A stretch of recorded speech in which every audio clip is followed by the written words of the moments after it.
नमस्कार मित्रांनो, नशीबवान या मालिकेच्या 13 फेब्रुवारीच्या भागात आपण पाहणार आहोत.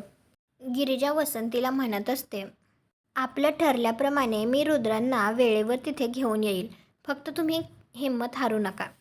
त्यानंतर घरी आल्यावर आता नागेश्वर वसंतीला त्रास देत असतो. तिचा गळा पकडूनच तो तिला म्हणत असतो, गिरिजाला चिठ्ठ्या लिहून तुम्ही आमच्या विरुद्ध तिला छुपी मदत करता होय.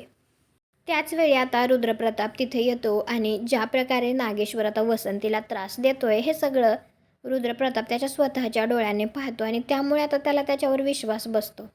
तर तो आता नागेश्वरला रागातच म्हणतो, आबासाहेब, तुमच्याकडून ही अपेक्षा नव्हती. एका स्त्रीचा अपमान मी खपवून घेणार नाही. आईसाहेबांची माफी मागा. आता ज्या प्रकारे रुद्र वसंतीची बाजू घेतोय त्यामुळे तर तिला खूप बरं वाटतं. परंतु आता नागेश्वरला खरंच खूप जास्त राग आलेला असतो. परंतु आता रुद्रप्रतापच्या गुड बुक्समध्ये राहण्यासाठी म्हणून नागेश्वर आता त्याच्यासमोर खोटी का होईना पण वसंतीची माफी मागेल का? कॉमेंट करून नक्की सांगा. व्हिडिओला लाईक करा. आपल्या मराठी मालिका चॅनलला सबस्क्राईब करा. भेटू पुढील भागात.